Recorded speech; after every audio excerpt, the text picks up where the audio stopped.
Hai sahabat semua, kali ini saya mau menjelaskan mengenai kerugian sosial dari pasar monopoli. Ikutin ya guys. Langsung ke contoh soal matematis saja ya teman-teman semua. Nih misalnya, sebuah pasar dengan karakter yang cenderung seperti pasar persaingan sempurna, di mana produk yang diperjualbelikan terstandarisasi itu menghadapi permintaan dan penawaran pasar yang bercermin dalam persamaan seperti ini ya. GD ya, fungsi permintaannya diketahui GD sama dengan 125 minus 2,5P. Sementara itu fungsi penawarannya diketahui yaitu GS sama dengan minus 175 plus 12,5P. Nah, dari sini kemudian teman-teman diminta untuk menghitung berapa harga dan output keseimbangan pasarnya. Dan gambarkan juga keseimbangan pasar tersebut di dalam grafik. Jadi ini berarti harga dan output keseimbangan di dalam sebuah pasar persaingan sempurna ya. Kemudian yang kedua, teman-teman juga diminta untuk menghitung besarnya surplus produsen, surplus konsumen, dan kemakmuran masyarakat secara keseluruhan. Jadi begini guys, keseluruhan masyarakat secara keseluruhan itu merupakan penjumlahan dari surplus produsen dan surplus konsumen. Nah, ini teman-teman harus menghitungnya nih. Kemudian yang ketiga, hitunglah harga dan output keseimbangan pasar serta pengaruhnya terhadap kemakmuran masyarakat secara keseluruhan jika perusahaan-perusahaan itu bergabung sepakat membentuk sebuah kartel. Oke, mari kita selesaikan sama-sama. Nah, ini yang pertama guys, tadi diminta untuk kita mencari keseimbangan pasarnya ya. Keseimbangan pasar di dalam sebuah pasar persaingan sempurna itu terjadi ketika GD sama dengan GS, dan tadi kita tahu GD sama dengan 125 minus 2,5P dan GS-nya sama dengan minus 175 plus 12,5P. Nah, ini kita samakan nih teman-teman. Jadi 125 minus 2,5P sama dengan minus 175 plus 12,5P. Maka kita ketemu nih, pindah, jangan lupa ya pindah sisi, kalau dari sisi kiri ke sisi kanan atau kanan ke kiri itu tandanya berubah ya. Jadi 12,5P ditambah 2,5P sama dengan 15P sama dengan 300. Dengan demikian maka ketemu P itu sama dengan 300 dibagi 15 atau ketemu P-nya adalah 20. Nah, P20 ini kita sebut sebagai harga keseimbangan pasarnya. Ketika harga keseimbangan pasarnya atau P sama dengan 20, maka berapakah kuantitas keseimbangan pasarnya? Kita masukkan saja, kita substitusikan, kita gantikan P dengan 20 yang sudah kita cari sebelumnya. Dengan demikian, maka GD itu sama dengan 125 minus 2,5 dikali P20. Ketemu 75. Benar nggak sih kalau GD-nya 75 ini atau harga sama dengan 20 ini juga menghasilkan GS-nya sama dengan 75 juga? Nah, kita cek nih. Sama ya guys ya. Minus 175 plus 12,5P kali 20 ketemunya 75. Jadi harga dan output keseimbangan pasarnya sudah ketemu nih, harganya 20 dan keseimbangan pasarnya adalah 75. Berikutnya teman-teman, tadi kita diminta untuk mencari kemakmuran masyarakat secara keseluruhan, di mana kemakmuran masyarakat secara keseluruhan itu merupakan penjumlahan dari surplus konsumen dan surplus produsen. Nah, lebih mudah kita menggunakan grafik ya teman-teman. Kita buat grafiknya seperti biasa. Sumbu vertikal adalah P, harga. Kemudian sumbu horizontal adalah Q, kuantitas. Seperti biasa, titik asal kita beri notasi 0. Kemudian kita juga sudah punya fungsi permintaannya, QD sama dengan 125 minus 2,5P. Kita coba simulasikan. Kalau Q sama dengan 0, maka diketahui P-nya sama dengan 50. Nih, kita tuliskan ya, sama dengan 50 di sini. Kemudian kalau P-nya sama dengan 0, ini kalau P-nya sama dengan 0, maka Q-nya 125, kita tuliskan di sini, ini 125. Kemudian kita buat dari titik ini, kita hubungkan, gitu. Maka kita sudah mendapatkan kurva permintaannya nih guys. Kemudian hal yang sama kita lakukan untuk penawarannya. Kita sudah punya fungsi penawaran pasarnya sama dengan minus 175 plus 12,5P. Maka kalau Q sama dengan 0, itu ketemu P-nya adalah 14. Kita tuliskan di sini nih guys, 14. Kemudian ini kalau penawaran kan slope-nya positif nih. Kalau harga naik, maka kuantitas yang diminta, yang ditawarkan itu naik. Misalnya ini kita cobakan berapakah Q kalau P-nya sama dengan 16 nih. Nah, kalau P-nya sama dengan 16, ketemu Q-nya adalah 25. Ini kita gambarkan di sini ya.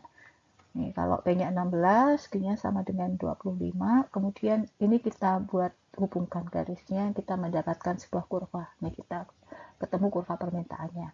Nah, teman-teman masih ingat tentu saja keseimbangan pasar secara grafis itu terjadi pada titik potong antara kurva permintaan dengan kurva penawaran. Ini adalah titik E, ini adalah QD sama dengan QS. Tadi kita sudah cari kan teman-teman, itu terjadi pada harga sama dengan 20, kemudian pada kuantitasnya sama dengan 75. Nah, ini secara grafis keseimbangan pasarnya seperti ini. Kemudian kita cari surplus konsumennya. Jadi kalau harga pasarnya 20, berarti harga yang harus dibayar oleh konsumen adalah 20. Padahal di sini teman-teman kan bisa lihat ya,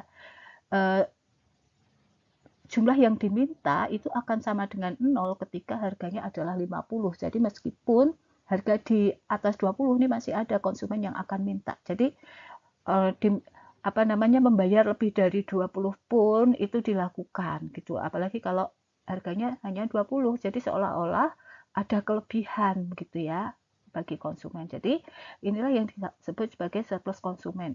Nah, besarnya surplus konsumen itu sama dengan segitiga ini guys. Nah, ini.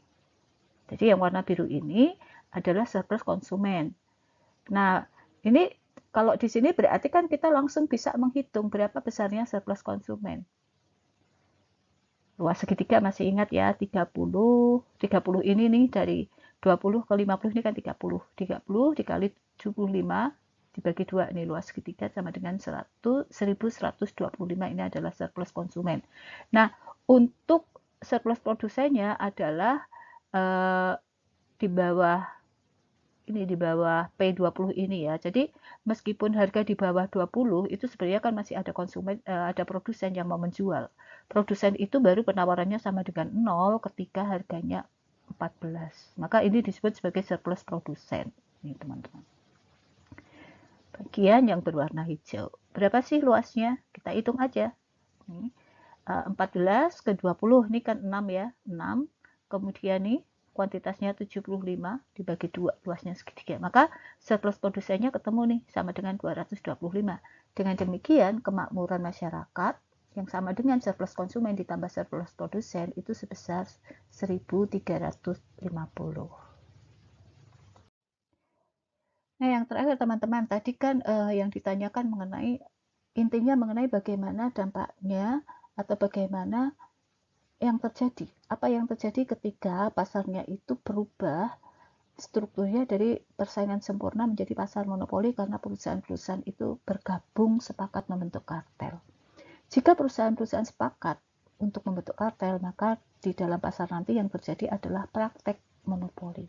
Price setternya itu adalah kartel itu sendiri. Jadi harga ditentukan oleh kartel. Harga yang ditentukan oleh kartel ini merupakan harga yang memaksimalkan keuntungan kartel atau keuntungan industri. Sedangkan perusahaan anggota kartel tersebut adalah price taker seperti di dalam pasar persaingan sempurna. Jadi mengikuti harga yang ditentukan oleh kartel. Nah, bagaimana kartel itu menentukan harga dan output keseimbangan kartel? Kartel itu akan menentukan harga dan output keseimbangan kartel dengan menyamakan MR terhadap MC-nya. Nah, kita cari MR-nya dulu ya teman-teman. Kita ketahui bahwa fungsi permintaan pasarnya adalah QD sama dengan 125 minus 2,5P. Dengan demikian, maka 2,5P sama dengan 125 minus Q, atau P sama dengan 50 minus 0,4 Q.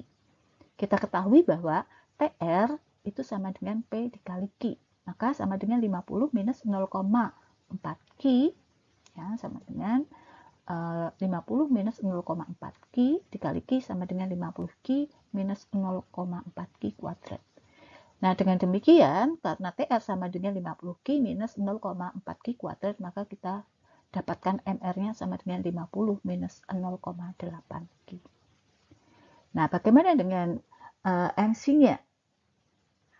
Teman-teman masih ingat ya bahwa kurva penawaran perusahaan itu tidak lain adalah kurva MC yang berada di atas AVC. Nah, padahal kita ketahui nih kurva penawaran kartelnya tadi sama dengan kurva penawaran pasarnya sama dengan minus 175 plus 12,5P. Nah, ini menjadi MC gitu ya. Berarti 12,5P sama dengan 175 plus Q. P sama dengan MC di sini sama dengan 14 plus 0,08Q. Nah, kita kan sudah ketemu nih, MR-nya sama dengan 50 minus 0,8Q, sedangkan MC-nya sama dengan 14 plus 0,08Q. Ini kita samakan teman-teman. Dengan menyamakan MR dengan MC-nya, maka kita ketemu nih. Ya, 50 minus 0,8Q sama dengan 14 plus 0,08Q, maka 50 minus 14 sama dengan 0,08Q plus 0,8Q, atau 36 sama dengan 0,88Q. Dengan demikian, maka Q sama dengan 36 per 0,88. Ketemunya ini sih guys, 40,90. Jadi kita bulatkan saja menjadi 41 ya, supaya lebih mudah. Jadi 41 ini merupakan kuantitas keseimbangan kartel. Nah, sekarang harga keseimbangan kartelnya berapa? Nah, ini kita kan sudah dapatkan nih tadi P. Yang kita turunkan dari GD sama dengan 125 minus 0,5P. P sama dengan 50 minus 0,4Q. Ya, ini teman-teman. Berarti nih 50 minus 0,4 dikali keseimbangannya berapa? 41. Kita tuliskan. Ya. Ketemunya adalah 50 minus 16,4 dan ketemu di sini P-nya itu sama dengan 33,6. Kita bulatkan saja ya menjadi 34. Dengan demikian kita bisa mengatakan bahwa harga keseimbangan kartelnya yang tentu saja ini menjadi harga keseimbangan pasar karena ini berlaku di pasar itu adalah 34. Nah, sekarang kita cari dampaknya ya, kita telusuri dampaknya terhadap kemakmuran masyarakat. Jadi teman-teman, kalau ini teman-teman lihat, ini seperti yang sudah kita gambarkan tadi ya, ini merupakan keseimbangan pasar mula-mula seperti ini. Jadi harga keseimbangan pasarnya adalah 20, kemudian kuantitas keseimbangan pasarnya adalah 75. Kemudian kalau berubah menjadi pasar monopoli, maka tidak lagi GD sama dengan QS, tetapi MR sama dengan MC. Untuk MC-nya kita juga sudah ketahui kan teman-teman tadi bahwa kurva penawaran perusahaan itu tidak lain adalah kurva MC yang berada di atas AVC. Jadi kita bisa mengatakan QS minus 175 plus 12,5P ini tidak lain adalah MC. Maka sekarang kita turunkan MR-nya.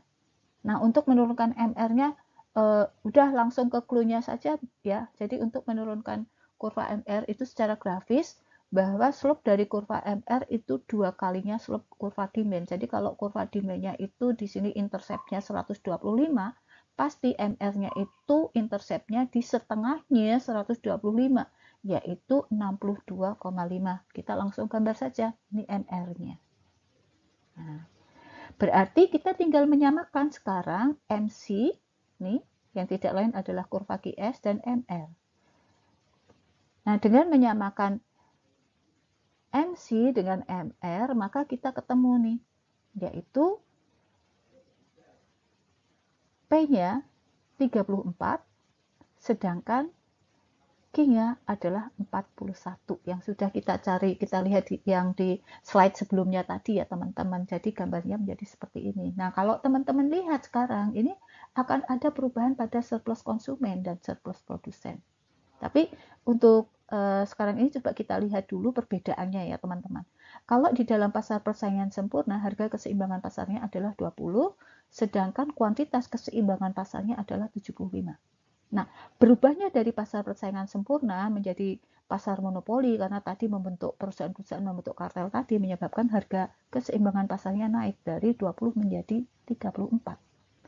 Sementara itu, kuantitas keseimbangan pasarnya turun dari 75 menjadi 41. Jadi konsumen itu membayar dengan harga yang lebih mahal.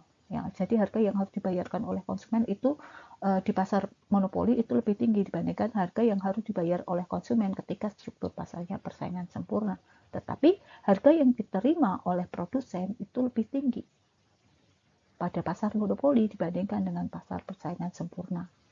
Yang menjadi persoalan di sini adalah yang berubah kan nggak cuma harganya, tetapi juga terjadi penurunan kuantitas keseimbangannya, yaitu dari 75 menjadi 41. Nah, sekarang surplus konsumennya itu berkurang, teman-teman. Surplus konsumennya itu sekarang menjadi ini. Nah, jadi tidak lagi sebesar tadi, yaitu bidang yang luas tadi ya, tapi sekarang hanya yang warna biru itu.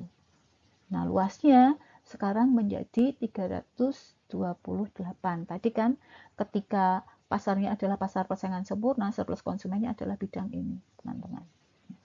Yang tadi luasnya itu 1125. Sekarang tinggal bidang yang warna biru ini, yaitu dengan luas 328. Berarti surplus konsumennya berkurang dari 1125 menjadi 328.